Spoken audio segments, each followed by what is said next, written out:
नमस्कार प्रेक्षकांनो, आजच्या प्रेमळ कथेचे नाव आहे एका व्हॉट्सअप मेसेजने आयुष्य बदलले. अनेकदा आपण विचार करतो की प्रेम नशिबाने मिळत असतं, पण कधीकधी नशीब स्वतःच एखाद्या अनोळखी व्यक्तीच्या माध्यमातून खेळ खेळत असतं. तुम्हाला काय वाटतं की खरंच प्रेम नशिबाने मिळतं का प्रेम मिळवण्यासाठी नशीब असावं लागतं? मला कॉमेंट करून नक्की सांगा. आजची कथा अशाच एका क्षणाची आहे, जिथे एका चुकीच्या मोबाईल नंबरवरून आलेला मेसेज एका संपलेल्या आयुष्याला नवीन अर्थ देतो. रात्रीचे 11:30 वाजले होते. पुण्यातल्या एका छोट्याशा फ्लॅटमध्ये संजय नावाचा मुलगा अत्यंत शांतपणे उभा होता. संजयच्या हातामध्ये कॉफीचा कप होता, परंतु ती कॉफी कधीच थंड झालेली होती.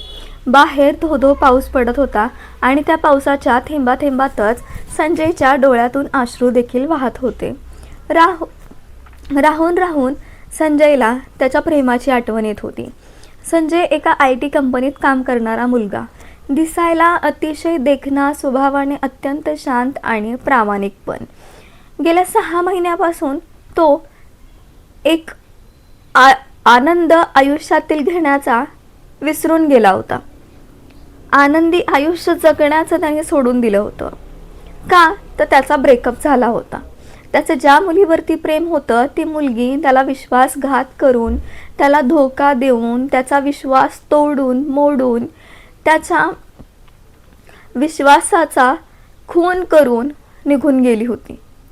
ज्या मुलीवर संजयने जीवापाड प्रेम केलं, ती मुलगी त्याला भविष्याची स्वप्न दाखवून त्याच्या आयुष्यातून निघून गेली होती.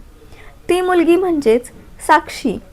तर साक्षी ही विश्वासघात करण्यातच एक्सपर्ट होती आणि तिनं तेच केलं होतं.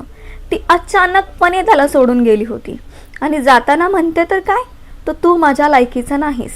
आणि हेच तिचे शेवटचे शब्द संजयच्या मानसिक त्रासाचं कारण बनले होते. संजय पूर्णपणे डिप्रेशनमध्ये गेला होता.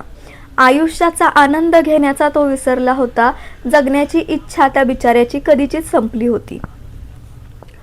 शांत रूम होती आणि अचानकपणे संजयच्या मोबाईलवरती एक मेसेज पडतो. संजयची इच्छा नसताना देखील संजय तो मेसेज बघतो. तर त्या मेसेजमध्ये लिहिलेलं होतं, आई, मी हॉस्टेलवर सुखरूप पोहोचली आहे. पावसामुळे माझी गाडी ही खूप लेट झाली ग, परंतु काळजी करू नकोस. तू तुझी औषधं वेळेवर घे, डॉक्टरांकडे जा, स्वतःची काळजी कर आणि तुला जे पदार्थ करून खायला आवडतात ते आवडीनं करून खा. आय लव्ह यू आई, असा तो मेसेज होता. संजयने तो मेसेज बघता क्षणीच विचार केला की अरे, हा मेसेज चुकून माझ्याकडे आलेला आहे. हा चुकून नंबर डायल झालेला दिसतोय. मग त्याने काहीही विचार न करता लगेच रिप्लाय देऊन टाकला की अहो, हा चुकीचा नंबर आहे. कारण त्याला देखील वाटत होतं की जर मी समोरच्या माणसाला सांगितलं नाही की हा चुकीचा नंबर आहे, तर कोणाची तरी आई रात्रभर वाट बघेल त्या मेसेजची. म्हणून त्याने लगेच सांगून टाकलं की हा नंबर चुकीचा आहे. अवघ्या 10 सेकंदातच संजयला रिप्लाय देखील आला की ओह सो सॉरी, खरंच माझी खूप मोठी चूक झाली. थँक्यू सो मच की तुम्ही मला वेळेतच सांगितलं, नाही तर माझी आई रात्रभर जागी राहिली असती. संजयने एवढं सगळा बोलण्यावर फक्त ओके हा रिप्लाय दिला. एवढाच मेसेज केला आणि फोन बाजूला ठेवून दिला. बिचारा मानसिक त्रासाने त्रस्त झाला होता. पण नशिबाचा खेळ बघा, बरोबर लगेचच 5 मिनिटांनी त्याच नंबरवरून पुन्हा संजयला मेसेज आला. सॉरी तुम्हाला मी त्रास देते, पण प्लीज रागवू नका माझ्यावर. मी नागपूरवरून पुण्यामध्ये पहिल्यांदाच आली आहे आणि हॉस्टेलवरती मी एकटीच आहे. हॉस्टेलचं वातावरण मी कधीच अनुभवलेलं नाही. ते खूप भीतीदायक मला वाटत आहे. बाहेर धो-धो पाऊस पडतोय आणि हॉस्टेलवर मला एकटं वाटतं आणि म्हणूनच मी तुमच्याशी बोलले आहे. खरंच तुम्ही याचा चुकीचा अर्थ काढू नका किंवा मला वाईट वाटेल असं बोलू नका. राहून थोड्या वेळाने संजयने विचार केला की अरे, अनोळखी मुलगी आहे, घाबरलेली आहे, हॉस्टेलवर एकटी आहे, घरी काळजी करणारी आई आहे. तो स्वतःही एकटेपणामध्येच व्यस्त होता. त्यामुळे त्याला तिची अवस्था समजली आणि त्याने देखील तिला मेसेज केला की काही हरकत नाही, पुणे हे खूप मोठं शहर आहे, परंतु ते सुरक्षित देखील आहे. घाबरू नका, खिडक्या दरवाजे नीट लावून घ्या आणि मस्त आराम करा, असा संजयचा मेसेज होता.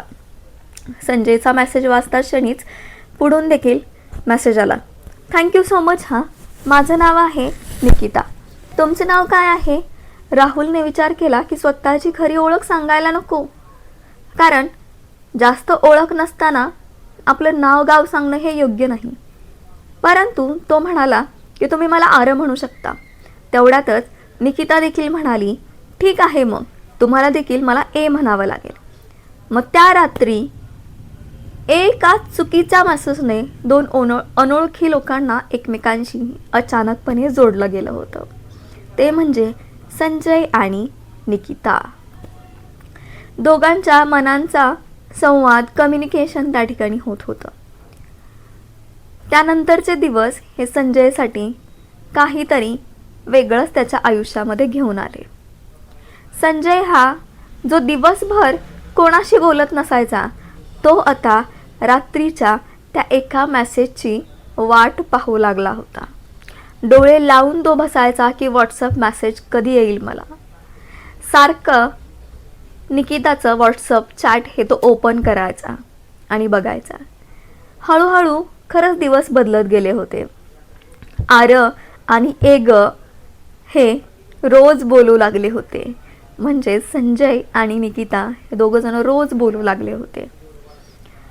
त्यांच्यात एक अलिखित नियम देखील होता बरं का. तो म्हणजेच कोणीही एकमेकांना फोटो पाठवायचा नाही आणि कोणीही एकमेकांना आपला खरा पत्ता देखील विचारायचा नाही. हे बघा ना, तो एक बॉलिवूड पिक्चर आहे ना, सिर्फ तुम मधल्यासारखंच लव्ह स्टोरी त्यांची होती. संजयने सरळ सरळ सांगितलेलं की तू माझा फोटो मागायचा नाही आणि ती सुद्धा तिचा फोटो देणार नव्हती आणि कोणी एकमेकांचा पत्ता देखील विचारणार नव्हतं.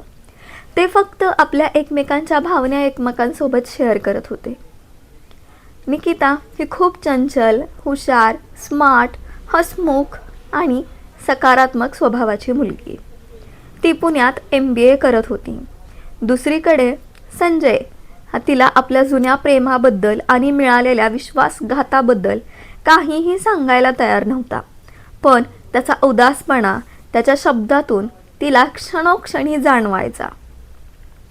एके दिवशी निकिताने संजयला विचारलं की अरे तू तुझ्या मेसेजमध्ये एक खोटी आणि अतिशय मोठी उदासी मला जाणवत आहे किंवा तू जाणवून देतोस. असं वाटतं की तुझ्या मनावर खूप मोठं ओझं आहे. काय झालंय? तू माझ्यासोबत शेअर करू शकतोस. आता मी तुझी खूप चांगली फ्रेंड झाली आहे.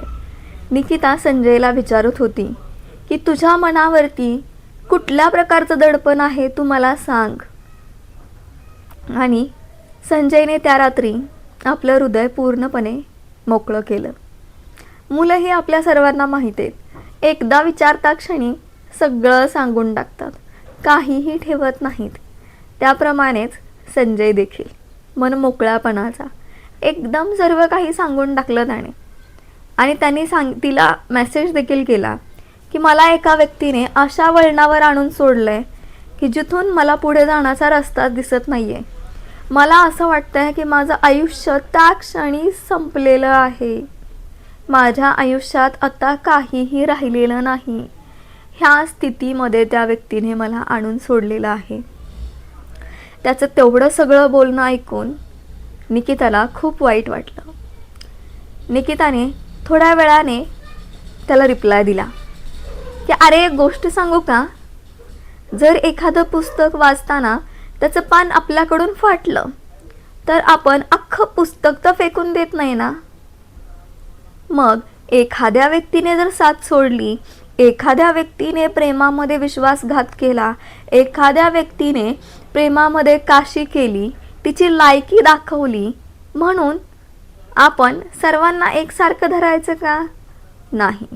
एक व्यक्ती साथ सोडून गेली तर देवाने दिलेलं दुसरं आयुष्य हे आपण का संपवायचं आणि ते दुसऱ्यासाठी का संपवायचं?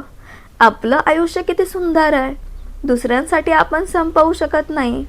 तिने तुझी किंमत ओळखली नाही, तिने तुझी लायकी काढली, हा तिचा प्रॉब्लेम आहे. परंतु तू स्वतःची किंमत विसरू नकोस. उठ, चल, स्वतःसाठी आणि स्वतःवर प्रेम करणाऱ्या कुटुंबासाठी पुन्हा जगून दाखव मला. तुझ्यावरती तुझ्या घरचे प्रेम करतायत, तू स्वतःवर प्रेम करतोस. स्वतःसाठी जग, घरच्यांसाठी जग आणि ह्या सर्व गोष्टीची हिंमत करून तू दाखव मला. निकिताचे हे शब्द राहुलच्या थेट काळजाला भिडले. संजयचं काळीज हे शांत होऊ लागलं. 7 महिने झाले, 8 महिने होत आले. जे काम त्याचे मित्र, त्याचं कुटुंब करू शकलं नव्हतं, ते काम एका अनोळखी मुलीच्या शब्दांनी केलं होतं. संजयच्या डोळ्यातून अश्रू येऊ लागले. पण हे अश्रू दुःखाचे नव्हते, तर एक नवी सुरुवात त्या अश्रूंमधून होणार होती.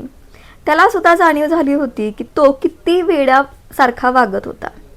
एखादी विचित्र नालायक मुलगी आपल्याला सोडून गेली आणि आपण तिच्यावरती आपलं आयुष्य एवढं सुंदर वाया घालवतोय याची जाणीव त्याला होऊ लागली होती. आणि त्याच्या जाणवेमधूनच एक नवीन सुरुवात आता होणार होती आणि ती सुरुवात सुरू झाली होती. आयुष्य हे बदलू लागलं होतं. प्रेमाची जाणीव होऊ लागली होती, आपलेपणाची जाणीव होऊ लागली होती. निकिताच्या त्या एका मेसेजने राहुलने संजयच्या आयुष्याचा खरंच कायापालट केला होता. संजय आता वेळेवर ऑफिसला जाऊ लागला होता, कंपनीला जाऊ लागला होता, मित्रांमध्ये बसू लागला होता, हसू लागला होता. त्याच्या चेहऱ्यावरचं हास्य हे परत आलं होतं आणि त्या सगळ्याचं श्रेय, क्रेडिट हे फक्त आणि फक्त त्या निकितालाच जातं, कारण तिनेच त्याला रिकवर करण्याचा प्रयत्न केला. 8 महिने 6 महिने होऊन गेले तरीही संजय आणि निकिता यांच्यामध्ये आयुष्याचा अविभाज्य भाग ते दोघेही बनले होते. एकमेकाचा मेसेज वाचल्याशिवाय, एकमेकांसोबत बोलल्याशिवाय दोघांचीही सकाळ होत नव्हती आणि दोघांचीही रात्रीला झोप देखील होत नव्हती. रात्री झोपताना सुद्धा त्यांचा एकमेकांसोबत मेसेज असायचा, सकाळी उठलं की त्यांचा एकमेकांचा मेसेज असायचा. दोघं एकमेकांना खूप जपत होते, खूप प्रेम करत होते. संजयला आता जाणवू लागलं होतं की तो निकिताच्या प्रेमात पडलाय, कारण एक क्षण देखील तो तिच्याशिवाय राहू शकत नव्हता, तिला बोलल्याशिवाय राहू शकत नव्हता. हे प्रेम तिच्या सुंदर चेहऱ्यावरचं नव्हतं, कारण त्याने तिचा चेहराच पाहिला नव्हता. हे प्रेम फक्त तिच्या सुंदर बोलण्यावरती आणि तिच्या सुंदर मनावरती, तिच्या सुंदर विचारावरती त्याने केलेलं होतं. पण त्याला भीती होती की जर आपण आपलं स्वतःचं प्रेम व्यक्त केलं तर कदाचित ही सुंदर मैत्रीही आपली संपवून जाऊ शकते. मग एके दिवस संजयने हिम्मत केली आणि निकिताला मेसेज केला, आपण काय करूयात, गेले 6 महिने आपण बोलतोय, मला प्रत्यक्ष तुला भेटायचं, आपण भेटू शकतो का? कितीतरी वेळ निकिताने त्या मेसेजला रिप्लायच दिला नाही. ती विचार करत राहिली, काय करायचं. आणि त्या बाजूला संजयच्या हृदयाचे ठोके हे प्रचंड प्रमाणात वाढू लागले होते, कारण दोघे एकमेकांना भेटणार होते. त्याला वाटलं की त्याने चूक केली आहे विचारून. परंतु 2 तासानंतर निकिताने पुन्हा रिप्लाय केला की ठीक आहे, उद्या संध्याकाळी 6 वाजता द विंटेज कॅफेमध्ये मी तुझी वाट पाहीन. माझ्या हातात एक लाल रंगाची डायरी असेल, तू वेळेमध्ये ये. असा मेसेज निकिताने केला. तो मेसेज बघून संजय खूप खुश होता, आनंदी होता. दुसऱ्या दिवशी सकाळी संजयने स्वतःचे सर्वात आवडते कपडे घातले. कॅफेमध्ये पोहोचण्यापूर्वी त्याने हातपाय थरथरतायत हे जाणीव स्वतःला करून दिली. कॅफेमध्ये सुंदर उबदार प्रकाश होता. पार्श्वभूमीला एक अतिशय चांगलं बॅकग्राऊंडला रोमॅन्टिक गाणं देखील कॅफेमध्ये वाजत होतं आणि नेहमी वाजतातच. संजयने कॅफेमध्ये प्रवेश केला. संजय ज्या वेळेला कॅफेमध्ये जातो त्यावेळेला त्याची नजर ही कोपऱ्यातल्या एका टेबलवर जाते. तिथं अतिशय सुंदर साधी मुलगी, तिच्या चेहऱ्यावर एक गोड हसू होतं आणि तिच्या टेबलवर एक लाल रंगाची डायरी देखील होती आणि तीच मुलगी होती निकिता. राहुल हळूहळू तिच्या टेबलजवळ गेला आणि निकिताने वरती पाहिलं. दोघांची नजरानजर झाली. दोघांचे डोळ्यांनी एकमेकांना बघितलं. दोघे एकमेकांकडे बघतच राहिले, कारण राहुल देखील तितकाच दिसायला सुंदर हँडसम होता आणि निकिता देखील, संजय तेवढाच हँडसम होता आणि निकिता देखील तेवढीच दिसायला हँडसम होती, सुंदर होती. दोघेही एकमेकांकडेच बघू लागले. काय करायचं दोघांनाही समजेना. शेवटी निकिताच लाजून म्हणाली की अरे आलास, शेवटी बघ आपण भेटलोच ना, तू म्हणला होतास ना मला भेटायचं तुझ्यासोबत, बघ आले मी देखील, भेटले. दोघेही काही वेळ शांतच बसले होते. त्यांच्याकडे बोलण्यासाठी हजारो शब्द होते, परंतु त्या क्षणी शांतता ही अतिशय महत्त्वाची होती, कारण ती खूप काही सांगून जात होती. संजय निकिताच्या समोरच्याच खुर्चीवर बसला होता. संजय एकदम भावूक झाला होता, डोळ्यात पाणी आलं होतं त्याच्या, आणि तो निकिताला सांगत होता की तुला मला एक गोष्ट सांगायची आहे. त्या रात्री जर तू मेसेज केला नसतास तर आज मी या अवस्थेत तुला भेटायला आलो नसतो. खरंच तू त्या दिवशी मेसेज केलास आणि पूर्ण आयुष्यच बदलून गेलं. संजय अतिशय भावूक होऊन तिला सांगत होता की खरंच तुझा त्या दिवशी मेसेज आला म्हणूनच आज मी तुझ्यासमोर बसू शकलोय. त्याच्या डोळ्यामध्ये पाणी आलं होतं. त्याने स्वतःला संपवायचा विचार केला होता, परंतु तिचा एक मेसेज त्याला पुन्हा जगायला शिकवून गेला. संजयच्या डोळ्यात पाणी आलेलं बघूनच निकिता त्याचा हात आपल्या हातात घेते आणि त्याच्या डोळ्यातलं पाणी पुसण्याचा प्रयत्न करते. निकिता हळू आवाजात संजयला म्हणते की संजय, मला माहीत होतं की तू कोणत्या परिस्थितीमधून जात होतास आणि तो मेसेज चुकून आला नव्हता रे. देवाने तुला वाचवण्यासाठीच तो मेसेज माझ्याकडून तुझ्या नंबरवरती पाठवून दिला होता. तो चुकीचा मेसेज आपल्या दोघांच्या आयुष्यातील सर्वात मोठी आनंदाची, प्रेमळ आणि खरी सुरुवात होता. संजय उठून निकिताला घट्ट मिठी मारतो आणि सांगतो की खरंच तू आता माझ्या आयुष्यामध्ये सर्व काही झालेली आहेस. तुझ्याशिवाय मी काही करू शकत नाही. आणि त्या कॅफेमधील त्या लाईट्समध्ये दोन आत्मे, दोन शरीर एकमेकांमध्ये विरघळून गेले होते. भूतकाळातलं सगळं दुःख त्या एका मिठीत संजयने बाजूला टाकून दिलं होतं. कधी कधी ज्या गोष्टीला निव्वळ एक चूक किंवा योगायोग आपण समजतो ना, तो प्रत्यक्षात देवाने आपल्यासाठी लिहिलेला एक सुंदर प्लॅन असतो.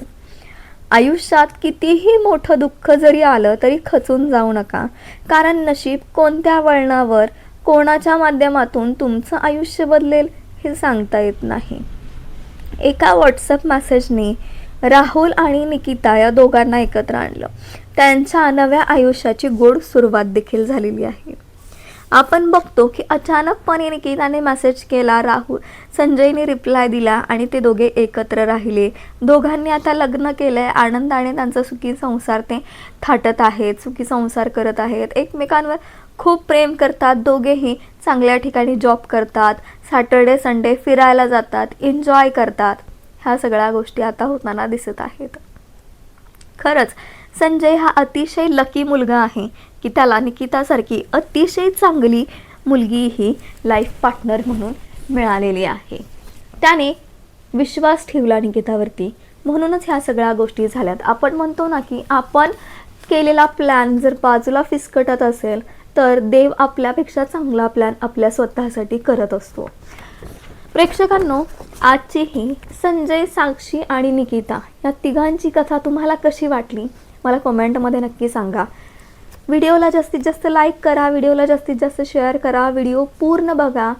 आणि खरंच प्रेम मिळवण्यासाठी नशीब लागतं का मला कमेंट्समध्ये सर्वांनी सांगा.